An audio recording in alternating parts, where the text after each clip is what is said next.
Hello everybody, welcome to TRP, the random podcast with me, Saurabh Saneja. This is the book reading series of TRP and currently we are reading the book The Monk Who Sold His Ferrari by Robin S. Sharma. So let's continue from where we left off earlier.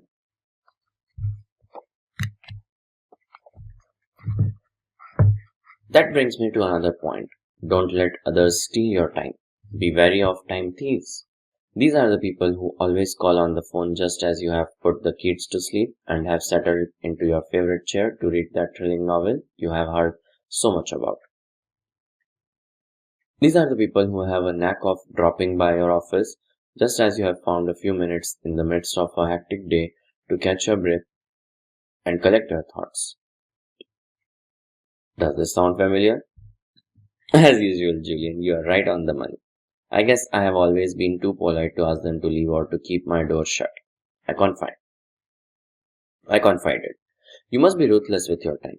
Learn to say no. Having the courage to say no to the little things in life will give you the power to say yes to the big things. Shut the door to your office when you need a few hours to work on that big case. Remember what I told you. Don't pick up the phone every time it rings. It is there for your convenience, not the convenience of others. Ironically, people will respect you more when they see that you are a person who values his time. They will realize that your time is precious and they will value it. What about procrastination? All too often, I keep putting off the things that I don't like doing and instead find myself shifting through junk mail or flipping through legal magazines. Maybe I'm just killing time. Killing time is an apt metaphor. True, it is human nature to do things that feel good and avoid the things that feel bad. But as I said earlier, the most productive people in this world have cultivated the habit of doing the things that less productive people don't like doing. Even though they too might not like doing them. I stopped there and thought deeply about the principle I had just heard. Perhaps procrastination was not my problem. Maybe my life had simply become too complex. Gillian sensed my concern. Yogi Raman told me that those who are masters of their time live simple lives. A hurried, frenzied pace is not what nature intended. While he firmly believed that lasting happiness could be reached only by those who were effective and set definite aims for themselves, living a life rich with accomplishment and contribution did not have to come through the sacrifice of peace of mind. This is what I found so fascinating about the wisdom I was hearing. It allowed me to be productive and yet fulfill my spiritual longings. I started to open myself even more to Julian. You have always been honest and forthright with me, so I will be the same with you. I don't want to give up my practice and my house and my car to be happier and more satisfied. I like my toys and the material things I have earned. They are my rewards for all the hours I have worked over the years since we first met. But I feel empty. I really do. I told you about my dreams when I was in law school. There is so much more I could do with my life. I'm almost 40, and I have never been to the Grand Canyon or the Eiffel Tower. I've never walked in the desert or gone across a still lake on a gorgeous summer's day. I've never once taken off my socks and shoes and walked barefoot through a park, listening to the kids laugh and the dogs bark. I can't even remember the last time I took a long, quiet walk by myself after a snowfall just to hear the sounds and to the joy of the sensations. Then, simplify your life, Gillian suggested sympathetically. Apply the ancient ritual of simplicity to every aspect of your world. By doing so, you are bound to have more time to savor these glorious wonders. One of the most tragic things that any one of us can do is to put off living. Too many people are dreaming of some magical rose garden on the horizon rather than enjoying the one growing in our backyards. What a tragedy! Any suggestions? That I will lift to your imagination. I've shared many of the strategies I learned from the sages with you. They will work wonders if you have the courage to apply them. Oh, that reminds me of another thing that I do to make sure my life stays calm and simple. What's that? I love to have a quick nap in the afternoon. I find it keeps me energetic, refreshed, and youthful. I guess you could say that I need my beauty sleep. Jillian laughed. Beauty has never been one of my strong points. A sense of humor has always been one of yours. And for this, I command you. Always remember the power of laughter. Like music, it is a wonderful tonic for life's stresses and strains. I think Yogi Raman said it best when he said, laughter opens your heart and soothes your soul. No one should ever take life so seriously that they forgot to laugh at themselves. Julian had one final thought to share on the subject of time. Perhaps, most importantly, John, stop acting like you have the 500 years to live.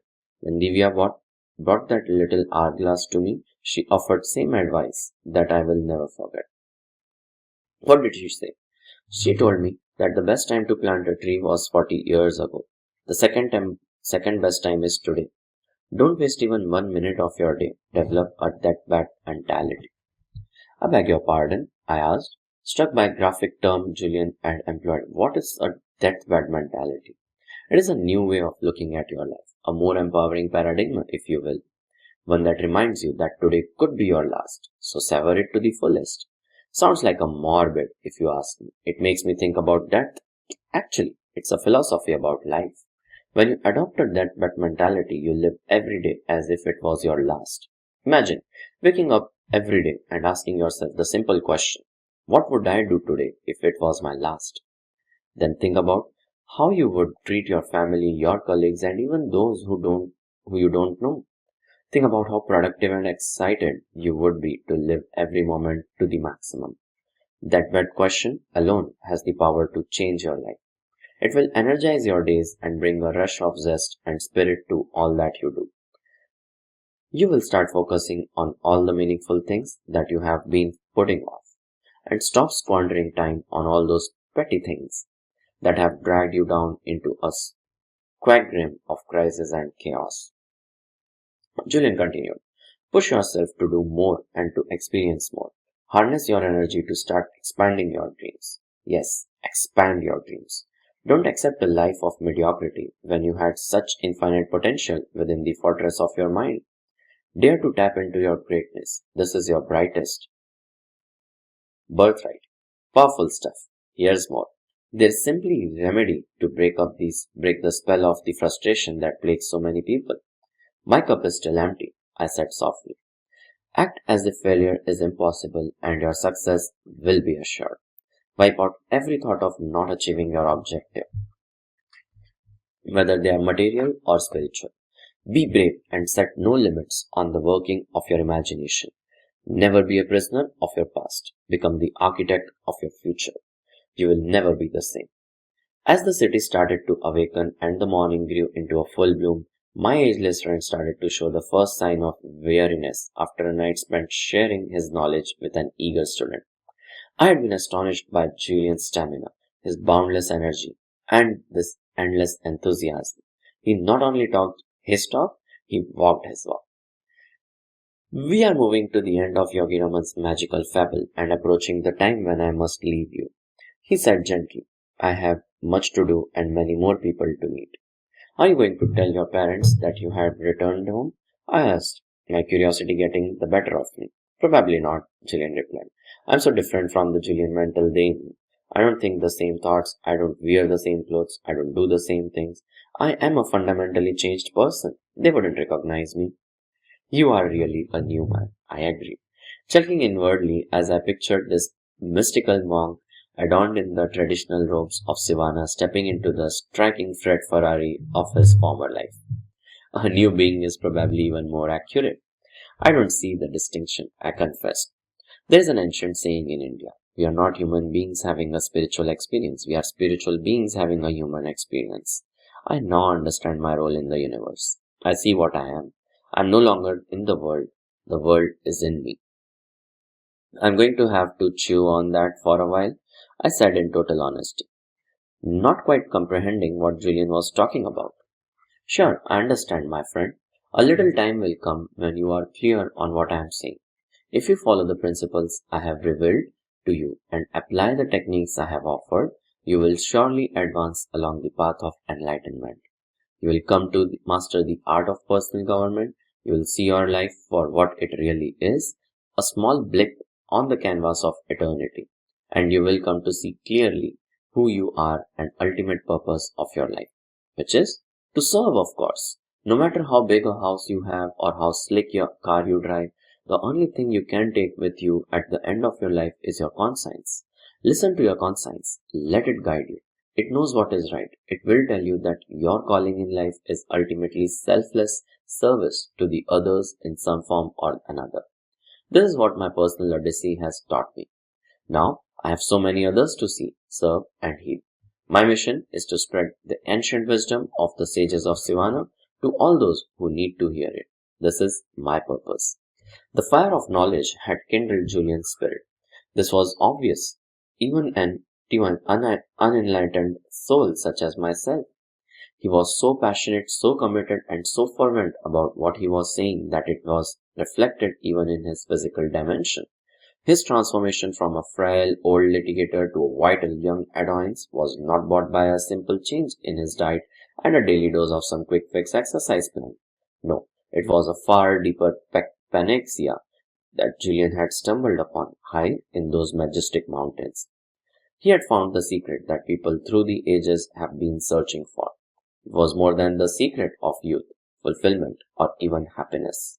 Julian had discovered the secret of the self. So here's the action summary. Julian wisdom in a nutshell, the symbol of a clock. So that was a sand clock. Virtue, respect your time. Wisdom, time is your most precious commodity and it is non-renewable. Focus on your priorities and maintain balance. Simplify your life. The ancient rule of 20. That's the technique. Have the courage to say no. That bad mentality. Quotable quote. Time slips through our hands like grains of sand, never to return again. Those who use time wisely from an early age are rewarded with rich, productive, and satisfying lives. So, yeah, let's keep it until here for the day. So, I hope you liked this episode of TRP, the random podcast. Please tell me your thoughts about this in the comments. Do like, share, and subscribe. See you in the next one. Bye bye, take care, be healthy, and be safe. Thank you.